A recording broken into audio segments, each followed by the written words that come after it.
What is up, everybody? This is your boy AJTRIP, and welcome to Dash and Shoot, my talk show where I talk about what's going on in the world of professional wrestling.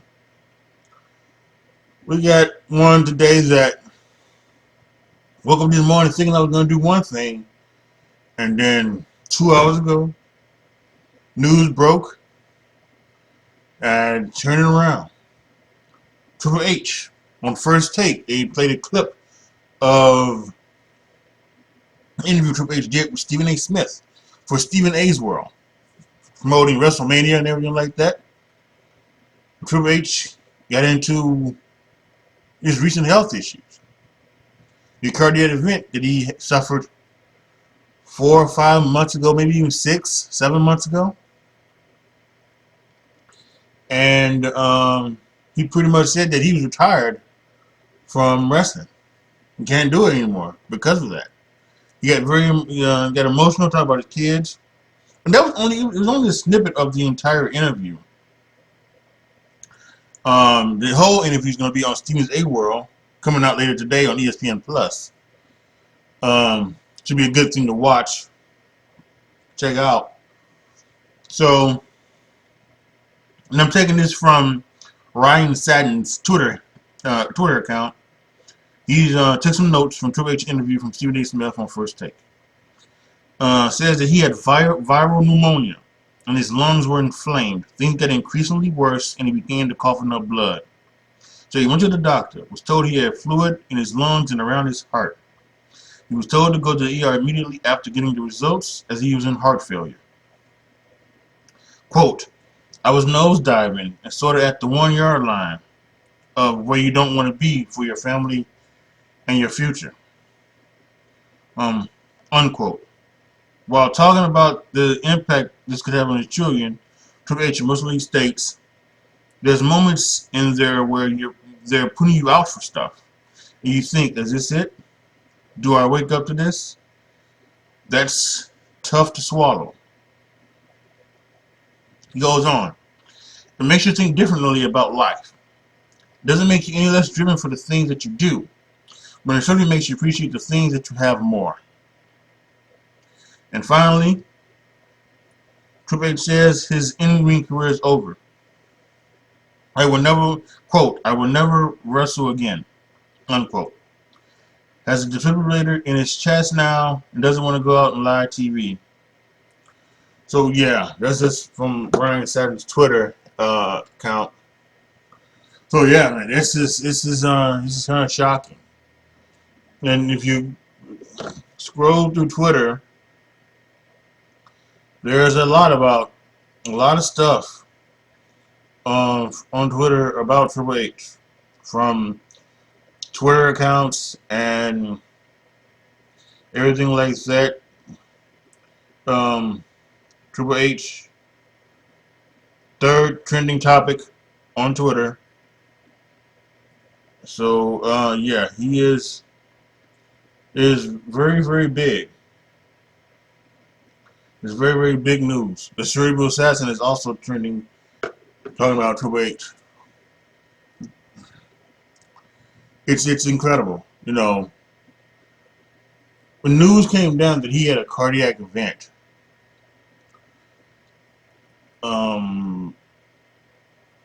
whenever that was, months ago, everybody was just unreal, and you know, a lot of people could not believe it, and they were shocked and they were worried for Triple H.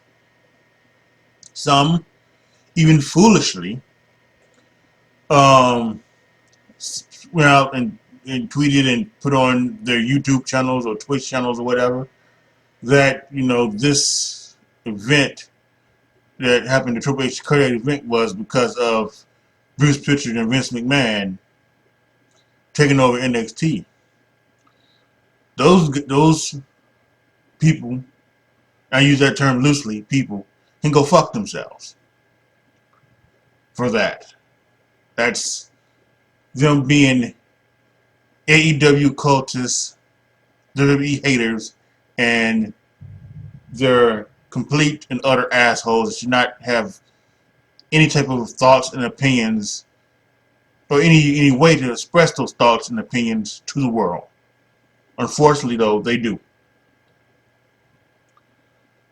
It's a sad state. It's a sad state. Triple H officially retires, and no, he doesn't get the he doesn't get the celebration he does. I know, and some people are upset that that's what Undertaker didn't get. Undertaker didn't get that ride out. We thought we got it at WrestleMania 33 when he lost to Roman Reigns, but he came back and everything like that. And of course, there was WrestleMania 35 in the pandemic and everything like that. Then later on that year, he was honored at the Survivor Series, and so that was that. Um, and then Chris Jericho's always said he doesn't want that. He does he doesn't want the farewell tour or the farewell match. He just when it's time for him to go, he'll just ride off into the sunset. And I can understand that. I can, but I also think that I think us as fans we want to give him that one last. We want to give him that last one. We want to thank him the way he should be thanking him. Um, That's standing up, whether it's at a show, whether it's at our house, standing up and giving him a standing ovation, thanking him for the years of entertainment that he's given us, thanking him for the years of putting his body on the line and doing things, doing ladder matches and table matches and Hell in a Cell matches, cutting his forehead open so to add to the match, to add to the violence of the match. Thank him for all of that he's done for our entertainment. We want to thank him for that. And so he doesn't get that. And that's unfortunate. But he needs to not, you know, he talked about his kids. He said on the kids, he's got 3 kids. One's 15, one's 13, one's 11. They're 2 teenagers. One is a preteen, which is actually amazing that Triple H and Stephanie McMahon have a 15-year-old. That means that their first kid was born in 2007. 2007. Wow, that is incredible. That is very very incredible.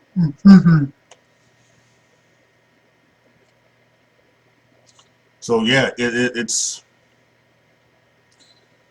kind of a sad day for a lot of people. A lot of people we put out the tweet after the thing was posted, and no, on first take, not Triple H, but Stephen A. Smith and Malik Karam, they both have a lot of respect for Triple H. They love Triple H and they love um, Stephanie McMahon. They've been on the show many times. Triple H would a lot of times go on first take to promote big matches that are coming up, and because of WrestleMania coming up, the most stupendous WrestleMania of all time, he went to Stephen A. Smith once again to promote, even though they have a deal with Fox still. So yeah, it's just weird to kind of hear that from him, and it is very sad too, because he is truly one of the all-time greats. And I'm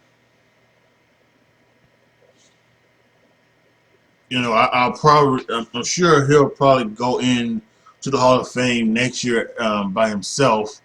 Although they talked about putting in Batista next year. Wouldn't that be a double main event? Triple H and Batista, both of Evolution. They just we might as well just put in Evolution into the Hall of Fame, even though Randy Orton is still active and so this.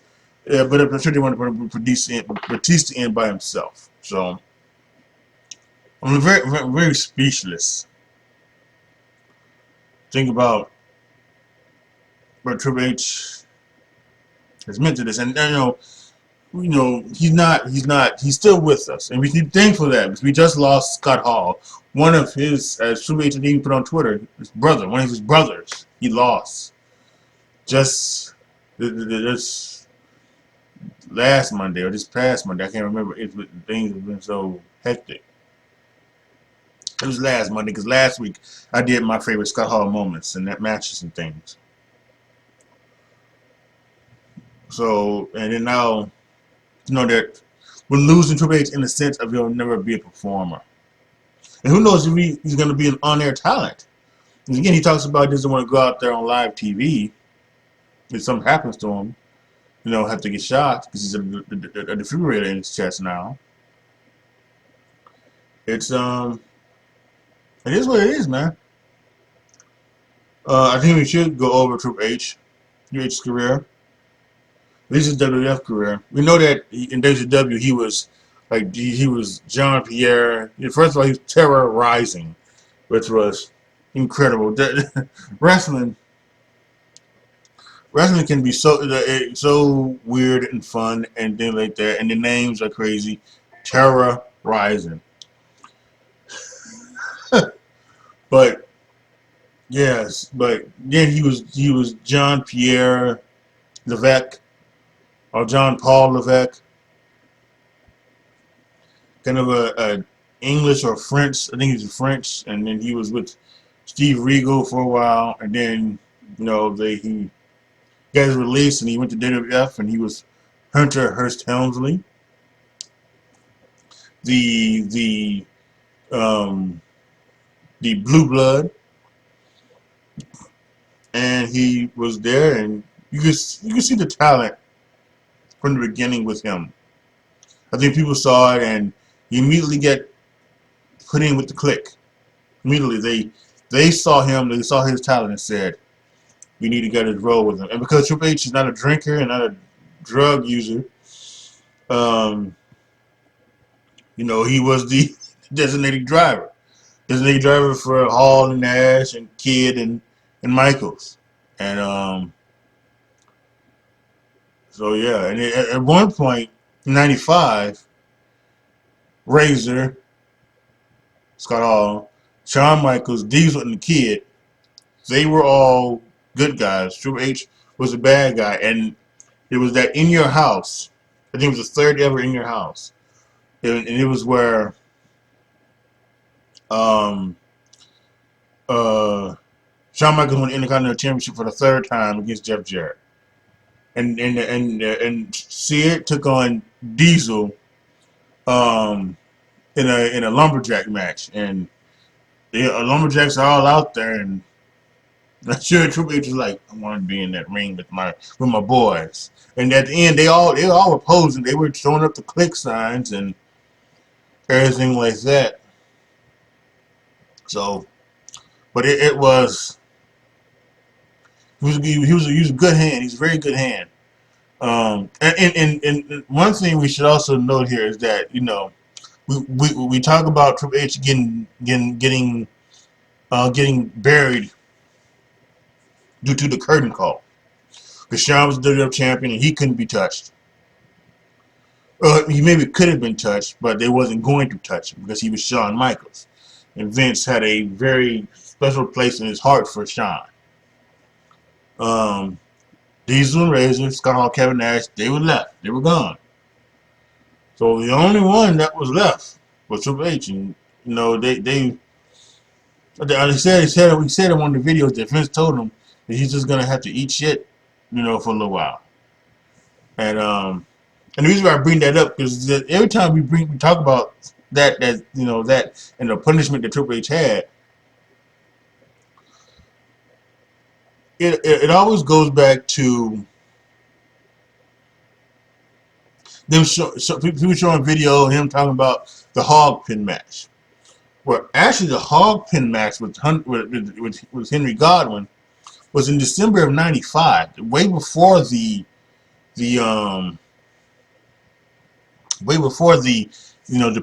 curtain call even happened. And so people think that that was part of the punishment. That wasn't. That was just something that they did. Because again, he was the Connecticut blue blood who didn't want people to touch him and things like that. And he didn't want to deal with. He thought wrestling Henry Godwinn, a pig farmer, was beneath him. Right? He thought it was beneath him. So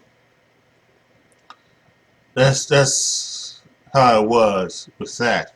But yeah, he did that one. He took that one like a champ, and everything. And so then when the curtain call happens, and it's the biggest thing in history because the curtain call sets up. He was supposed to win the King of the Ring. They take that away from him, give it to Steve Austin. Steve Austin talks about John 3:16. Well, Austin 3:16 says, "I just whipped your ass," and he becomes the biggest star in the business, right? Biggest draw in history of wrestling. And then Triple H is down is still being his punishment, but his punishment didn't last too long actually because it was like October. It was like September or October around that time where he won the Intercontinental Championship from Mark Merrill. And so his punishment didn't last too long. And he was Intercontinental Champion for a while, and then all of a sudden in '97 he was feuding with Goldust, and Goldust had Marlena. He brought in China to be his bodyguard. And so remember there was one, it was on, I think it was on pay-per-view, and China picked up Marlena like a rag doll and shook her and everything like that. And it was, because Marlena is 5 foot nothing, 100 and nothing. And China is 6 foot tall, 160, 70 pounds. Just throwing her like a rag doll. So and then that was a connection that went from the first to the second. And they went out and they did their thing, and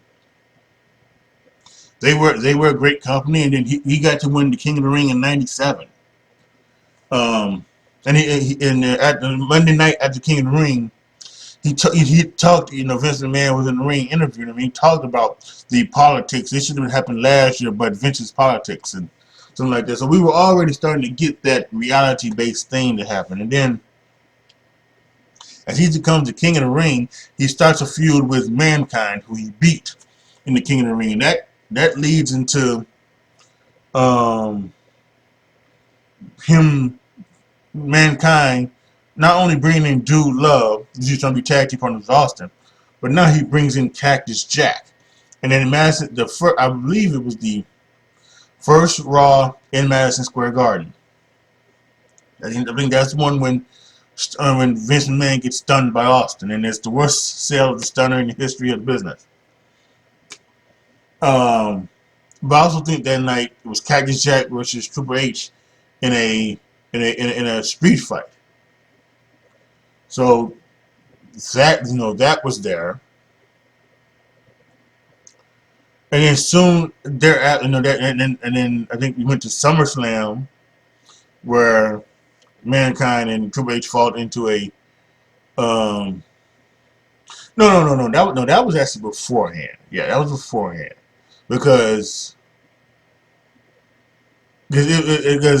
Austin broke his neck at SummerSlam, and the reason why Austin stunned McMahon was because they wouldn't let him wrestle because of his neck. So, and then Triple H and Shawn Michaels got together and started Degeneration X. And that was a great one. I remember as a kid, that was also good to see. The first time I was a teenager, since I was a kid, I was a teenager. I would have been 15, 14, 15. It was the first time that I wanted to root for a bad guy because I love Shawn Michaels.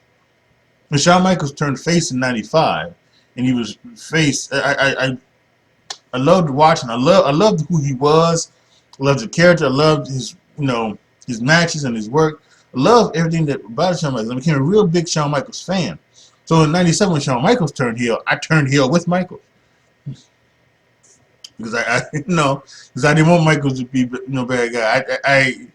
When he was talking about, the fans were talking about, he think, because he turned after the SummerSlam match where, Bret Hart spit on him. He was a special referee of the Bret Hart Undertaker match. The WWE title, Bret Hart won, winning his 5th WWE title. And the fans like turned on him, and they just couldn't believe it. So I turned with Sean, and Sean got with Hunter, and came to Generation X, and everything was fine with that. And then, of course, the Montreal Screwjob and everything like that. Then after WrestleMania 14, when Shawn Michaels has to retire because of a back injury, they bring back X-Pac, and they add Billy Gunn and Road Dogg to it, and it's Generation X. And at first they were heels, but over time it was so cool that they turned babyface, and they were good, and they were fun, and they were, the Generation X on everybody to suck it. And then Triple H has that rivalry with the Nation and The Rock, and it makes Triple H and The Rock bigger stars than they already were. They have a 2 out of 3 falls match at Fully Loaded in July. That is incredible. It's a time limit match, so they both get one fall, and the time limit runs out.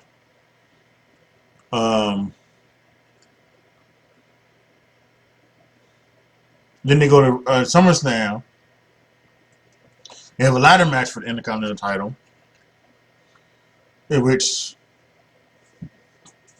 Triple H wins, beats The Rock, becomes the Intercontinental Champion. But at this point, Triple H he wants more. He wants more than just being the Intercontinental Champion. He wants to be the WWF Champion. And he thinks the best way to do it is to go off on his own. So they had China with the corporation, and then in a match with Kane, which Kane and China were becoming close, being friends. China turns on Kane, goes back to Triple H, but then later on in a match with X-Pac and Shane McMahon, Triple H turns on X-Pac, so then he becomes part of the corporation. And that sets him off. He has another feud with The Rock, everything like that. He gets a shot at SummerSlam against Mankind and Stone Cold Steve Austin for the WWF title. Stone Cold needed to have some work done on his knee. So, and there was some stuff that was said that he didn't want to drop the title to Triple H. That's why they added Mankind to the thing. At first it was actually Triple H versus China, for that, but they changed that. And so then he dropped the title to Mankind, and next night Mankind dropped it to Triple H. And then that happens, and then he has a feud with Vince, which is actually covered in the WWE Evil docuseries. 8 episodes. I got a review of that coming out tomorrow. Special episode of that to shoot. I don't want to miss it. And then episode Stephanie McMahon, they go into that and they talk about how Vince has Stephanie captured the Undertaker, so Triple H, so Stephanie then marries Triple H, the guy that he's been feuding with, and turns on him, and then they get the McMahon Helmsley era, happen of everything like that, and it's just you can talk about everything that's going on. I don't want to do it because I don't have a lot of time. I'll probably talk too much as it is, but I just think for me, what I remember about Triple H, I remember him in Evolution. Him in Evolution and him doing everything like that. And him creating Evolution. Him winning the Horseman group, and he got it. And he made stars out of Batista. He helped make stars out of Orton and Batista. And of course, Ric Flair was there. He gave Ric Flair back his confidence. His confidence was not there. The WCW had beat it out of him. His matches with the Undertaker at WrestleMania. Um, after Undertaker retired Shawn, and it was Triple H, WrestleMania 27 and WrestleMania 28, the Hell in a Cell match, ending of an era. Triple H talks about he took the picture when it's Shawn and Triple H and the Undertaker at the um, at the top of the stage. He framed that and sent it to both of them as presidents, and he has a frame of it as well. He talks about that, and he has so much other good stuff that went on. The thing with Randy Orton, Wrestling with Regret, and Brian Zane has a video out on WrestleMania 25. I have not watched it. I would surprise you to go watch it right now as well after you finish watching this. If you have not seen it, I'm gonna watch it soon and relive the memories of that. And then home invasion with Orton. This is insane, and everything that's happened ever since then. You can go up and down the right. The 2002 match, Michael's return match, the SummerSlam 2002, and the feud they had for years. The match at WrestleMania 20, the triple threat with him and Michaels and Benoit. It's never talked about anymore because of Chris Benoit, but that was a hell of a match.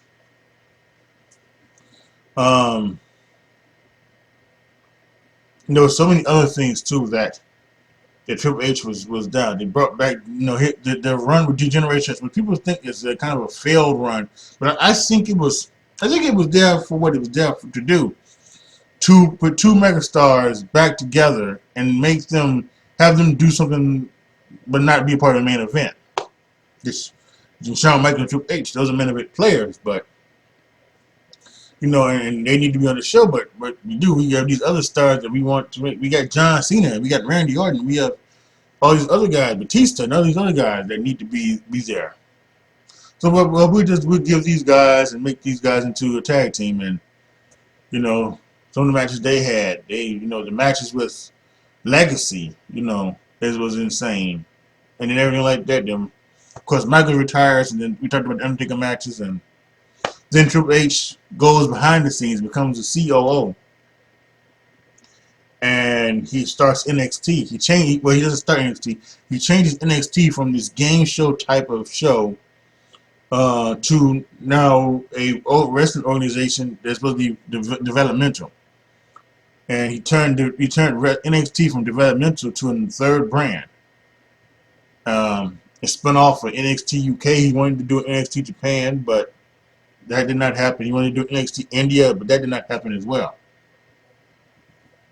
And he's everything like that. And now here we are, March 25th, 2022, excuse me, and he's retired. He can no longer wrestle. And I think us as fans need to sit back and relax and thank him for what he's done for this business, and thank him for what he's done for our entertainment. And just be glad that he's here for Stephanie, for his kids. That's the most important thing. He's there for his family. Yeah, for his family. Alright, y'all. Post your comments down below. Tell me what you guys think. Let me know your thoughts on Triple H announcing that he is retired from wrestling. Give me your favorite Triple H moments. Give me your favorite Triple H matches. And just give me your thoughts on Triple H, the game, Cerebral Assassin. Give him your thanks as well. Look for tomorrow, special episode of That Shoot. It's my review of WWE Evil. I've seen all 8 episodes. I got a lot to say about those, so I'm make sure you're going to be here for that. But yeah, just thank you, Triple H. This is all I can say. Like the video, share the video, subscribe to the channel, and as always, thank you guys so much for watching. This is your boy AJTRIP signing off. As always, be good to each other, y'all. Be careful out there, and I am out.